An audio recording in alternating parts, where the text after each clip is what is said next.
What if you give up your home to travel full-time and you regret it? What if you do and you're priced out of the market when you come back? We asked ourselves both those questions, and we're going to tell some of you that you should keep your home. And we mean that. But 3.5 years and 50 countries later, we know what fears came true and which ones didn't. Before you make a decision that could change your life, here's what we learned.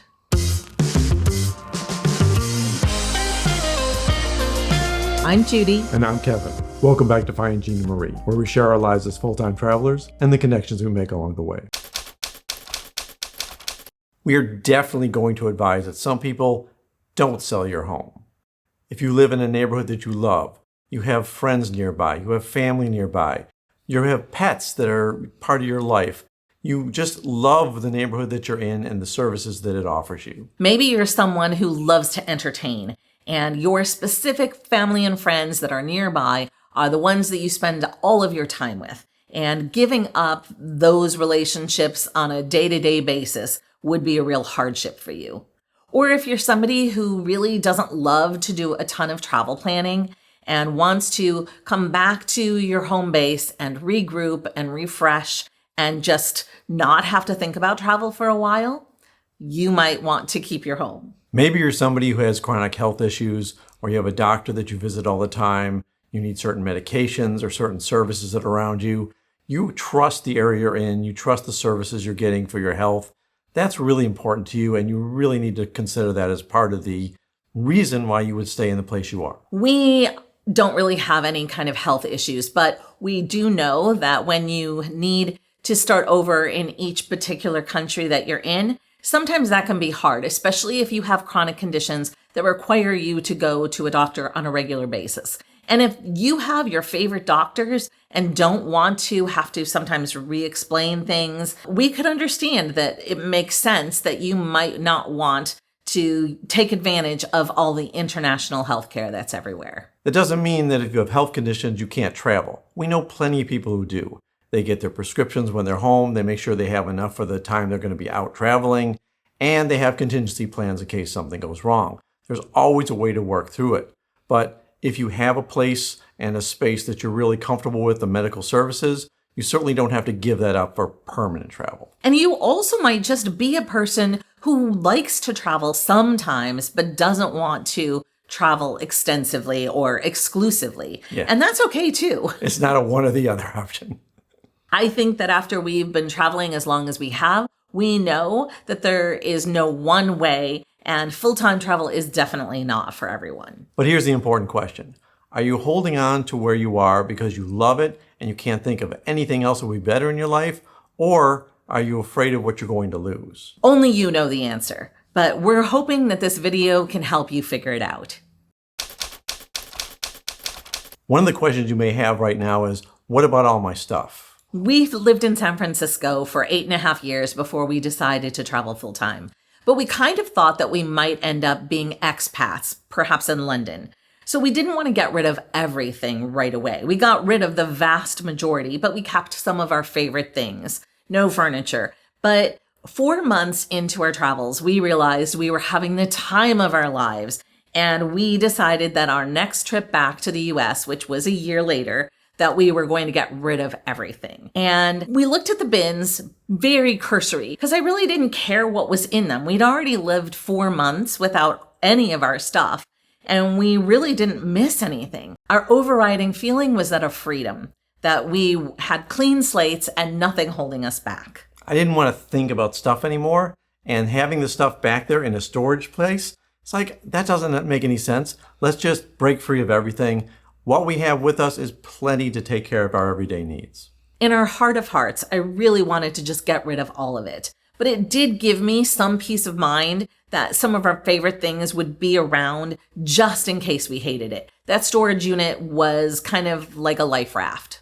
And you don't have to make a big decision like all or nothing on day one. You can have a buffer zone and figure out, is this life for me? And then go back to your stuff. If you own your own home and you're not quite sure if you want to let go of it, we'll talk about that in a little bit. One of the fears of not having a home to come back to is because most people travel in vacation mode. It's very hectic, it's very stressful, you're exhausted by the end of a vacation, and you really want to go home. We've done that in our lives, And it's a real thing. But it changes very dramatically once you decide that that is not the place where I live. I live anywhere I land in the world. The idea of having your own home to go back to in your own bed is partially simply because you want to go back to your own routine. Well, we solve that problem by traveling a little bit slower and by building routines while we're traveling. Yeah, we like coffee on a daily basis, so why not start our mornings that way? It's not the same place all the time, but while we're in one city, we may repeat the same process over and over again. Yeah, we go to the same coffee shop every day and kind of get to know people. It feels very familiar. And we do that because we want to avoid burnout. We want to live this lifestyle as long as we possibly can, and that's one important way of doing it. And we've kind of redefined what home is. It's not necessarily a place in a specific city in the U.S. It is where we end up at the end of the day. And we make it our home. We treat it like our home. We say when we're out doing something, we're going to go home now. And it feels that way to us all the time. We also can sleep pretty much anywhere. But if you have your own special pillow, bring it with you. Or if you're in a place and you don't like the pillows, for $50, you can go and buy new pillows so that you have comfort in the places that you are, especially if you stay a little bit longer. Yeah, we have friends that buy things when they get to a place because they want certain spices or they want a sharper knife or something like that. They treat it as part of the travel cost, and that makes them happy, so do it. Voyage Vault is an app we built to make our travel lifestyle easier. We no longer walk around with pockets full of paper receipts or struggle to find our travel documents. Voyage Vault scans all those for us and stores our documents with our trips in a secure vault. It keeps our spending on track, even when we use cash in a different currency. And all our reservations are one tap away to make planning and travel days painless. Voyage Vault is available now in the Apple App Store and runs on your iPhone, iPad, or Mac. Now, we know how important family and friends are back home. But one of the things that we have learned is that we have so many friends that we have met while traveling, or even bumping into people that we know who live in other parts of the world, and fellow travelers that we meet over and over again on our travels. And so it's not as though we're traveling alone and feel like we are outside of community, but we've built a new community full of people with the same interests and curiosities as we have. Now, you may have all your friends and family around you where you live. For us, our family was spread around the country in multiple states. So it really was hard to see everybody all the time. And if you're in that situation, trust us, you end up meeting a lot of people when you're on the road. Our social life is so much more active than it ever was when we lived in San Francisco. In fact, Kevin just celebrated a birthday last week. And we had met up with some travelers that we meet in several different places, and we celebrated his birthday together. It's like having old friends show up in the weirdest place, like, oh my God, you're going to be in this country too with us? Well, let's get together. And that happens a lot of the time. One of the common concerns is that what if some emergency happens and you are in another part of the world? Well, most of the time you can get back fairly quickly. And the reality is that because you're used to living everywhere, it's a quick flight and you can just take care of the family member without having to double up on expenses. You just live in that city for a period of time. Yeah, and if your family's spread out like ours, you know that you have to fly anyway to see some of them. So if you're flying from another country or you're flying from another state, it's still a flight and you can work that stuff out. We're curious about the one thing that makes it hard for you to consider leaving. And if you've already made this leap, we'd like to know what surprised you the most. We have a few different points that we want to make about home ownership. And one of them has to do with whether in your later years, you actually still want the responsibility of owning and maintaining a home. Do you want to be responsible for lawn care or snow blowing? You can pay people to do those things, but do you want to have your money go towards those kinds of things? Do you want to have to worry about home maintenance? We have an entire video where we talk about all of these expenses that you might not want to continue to have to pay in your older years. Now for us, we started a transition when we were in Houston and we switched to San Francisco. It felt like, okay, we don't want a home again. We don't want to mow the lawn. We don't want to replace the air conditioning unit. So how can we live differently? And we got a much smaller apartment. We took less of the things that we owned, and we also didn't have to deal with anything. In fact, our apartment didn't even require us to pay for gas and electric. It was all taken care of in the rent. So everything that we were spending money on shrunk dramatically. Now, it's a more expensive city, and you have to take that into account. But we thought that it felt so much lighter to deal with life when we could do the things we want to do as opposed to maintaining the big house that we had in Houston. Now, maybe it's because we lived in the suburbs our entire lives and we've always owned homes, but we were familiar with maybe a bias against renting, and that maybe that wasn't the popular thing to do, and that if you really wanted to live the American dream, you were owning your own home. But when we moved to San Francisco, there was no stigma associated with it, and we chose to be in an apartment that had people who maintained it. I don't know, we found that everything was always being repaired as often as we needed it to, and we didn't have to be the one paying for those repairs. And we were in a very walkable area, so we didn't have a car to maintain. We didn't have to pay for all the maintenance on that. And even though we had a rent-controlled apartment, and it probably would have been great to hold on to it, we knew that when we came back from traveling at some distant point in the future, our needs were going to be different. And we likely would not need the size apartment we had when we were ready to settle down, especially after living out of a backpack and a carry-on suitcase. Yeah, and when you have that much flexibility when you're traveling, I don't know if I could go back to being stuck with one choice only. The owning versus renting question is very high in a lot of people's minds. Have you ever sold a home and made money or lost money? This is the decision process we had to deal with over the years. I know the first couple homes we sold, we bought high, sold low, which wasn't the best way to do it. And then our last home was a much bigger home, much fancier. And I think we got some good money when we sold it, but then we had to also fix it up for sale. We replaced floors. And over the years, we repaired the pool. We had other issues with the house. A big air conditioning unit had to be replaced. When you start adding it all up, I know we made money on the final day, but was that a net win or a net loss? I don't know. It came pretty close. So you have to ask yourself, am I holding on to the home because of the equity I think I'm going to get? And is that a real question you can answer today? We know that one of your fears may be that if you sell your house now, at some distant point when you're ready to settle back somewhere, that you're not going to be able to get back into the housing market. We've had many places around the world that we've lived, and it's changed our perspective about what we actually want.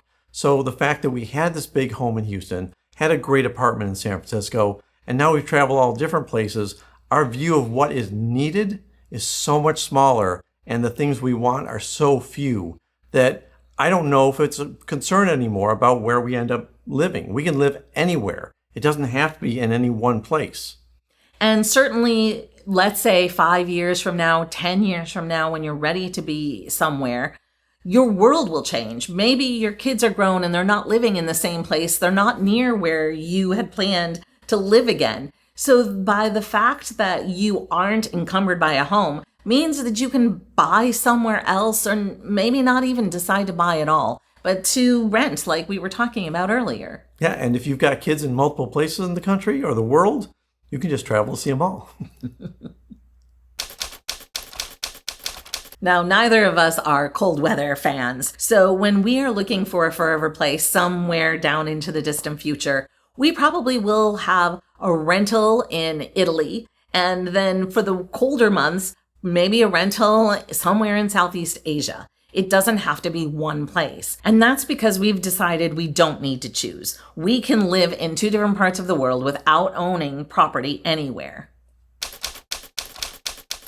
If you mention your idea to sell everything to travel the world, you likely will have friends and family tell you that you are crazy. We did.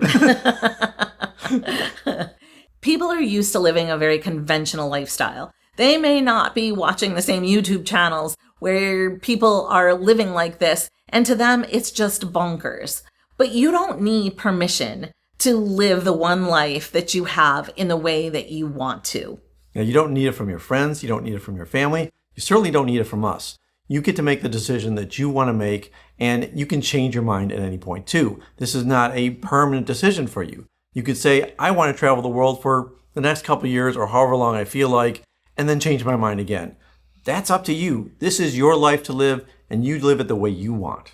And the truth is, some people will never understand what it is like or why you would want to live unconventionally.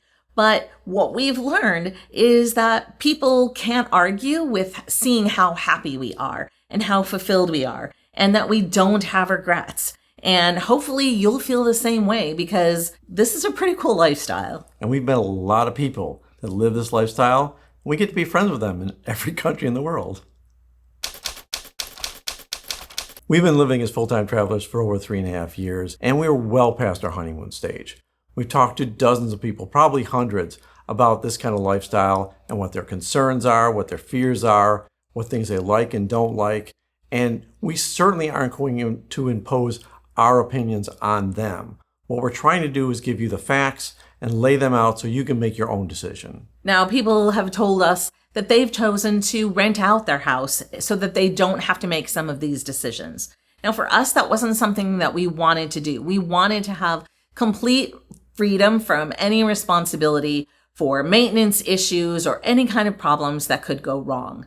But we also know people who want to sell their home, but the market wasn't right and they knew that they weren't going to get what they wanted from it. So they made the decision to rent out their home temporarily. And that is a viable option as well. Yeah, the point is, you have thousands of ways you could do this. This doesn't have to be full-time. It can be 3 months at a time. You can have family members that need a place to stay, and it just so happens they want to be in your home and you want to travel. A really nice trade-off. One thing that we want to emphasize is that the concerns that you have and the fears are ones that nearly everybody has. And they're valid. Yeah, we want to let you know that you're not alone with some of those feelings. I think the point we're trying to make here is that home is a lot more portable than we thought it would be. And you get to live life on your terms. There is no one right way or wrong way for you to live your life. And as you grow older, you know things are going to change. You know your mobility is going to get less. And you can make choices based on that. You want to live somewhere that's easier and lighter lift, less maintenance for your place? This is your choice. You get to do anything you want to with your life. But if your community brings you complete joy, we would never tell you that you should give it up. No, embrace what you have, love what you have, but give yourself some options to maybe love life even a little bit more.